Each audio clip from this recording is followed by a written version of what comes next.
বন্ধুরা, আমি তরুণ, আপনারা দেখছেন তরুণ দাস এগ্রিকালচার। বন্ধুরা, আজ জবা গাছের একটি গুরুত্বপূর্ণ ভিডিও নিয়ে উপস্থিত হয়েছি। আসলে আমরা শখের বসে যে বাগান করি, সেই বাগানগুলোতে বিভিন্ন ধরনের ফুল এবং ফলের গাছ চাষ করি এবং আমরা যখন সময় পাই সেই হিসাবে তার পরিচর্যা করি। কিন্তু কিছু কিছু গাছ আছে যেগুলোর সামান্যটুকু পরিচর্যার যদি ঘাটতি লক্ষ্য করা যায় তাহলে সেই গাছের ব্যাপক ক্ষতি হয়।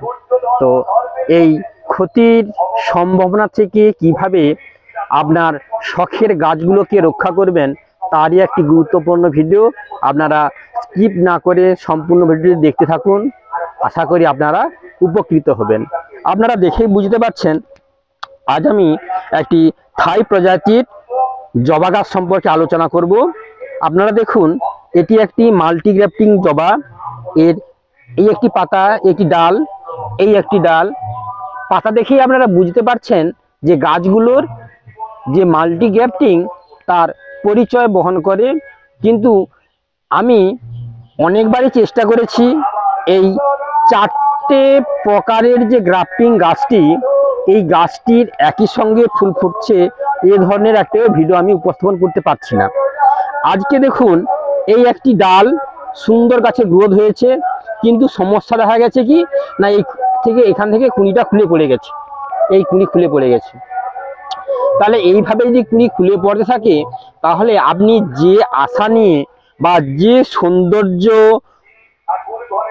তুলে ধরার জন্য বা সৌন্দর্য উপভোগ করার জন্য আপনি এই গাছটি বা লাগিয়েছেন বা ছাদে আপনি বাগান করেছেন, জবা বাগান হোক বা অন্য ফুলের বাগান হোক, তাহলে আপনার সেই আশার ঘাটতি দেখা যাবে, পূরণ হবে না, ফলে আপনি হতাশাগ্রস্ত হবেন। তো এর থেকে উপায় আজই আলোচনা হবে। এই একটি ডাল, এর একটি, দুটো, তিনটে, চারটে কুঁড়ি বর্তমানে ঝরে পড়ে গেছে। এই হচ্ছে কুঁড়িগুলো ফুলে পড়ে গেছে। এর মূলত কারণ ফাঙ্গাসাইড এবং কীটনাশকের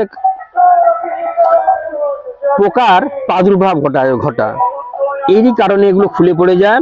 তো এই কুঁড়ি ঝরে পড়া থেকে রক্ষা করার জন্য দুটো ওষুধ আপনি ব্যবহার করতে পারেন, যা ব্যবহার করলে আপনার 100% এই গাছের কুঁড়ি খুলে পড়া থেকে আপনি মুক্তি পাবেন।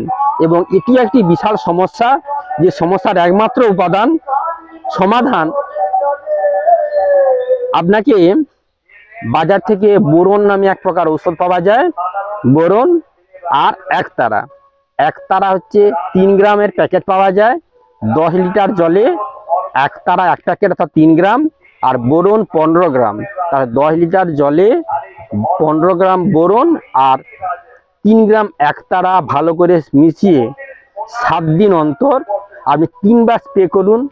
গাছের পরিবর্তন অবশ্যই লক্ষ্য হবে।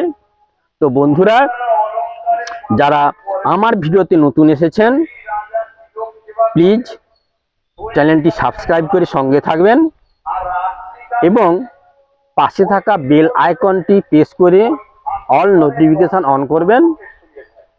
আজকের ভিডিওতে আসা সমস্ত দর্শক বন্ধুদের নমস্কার।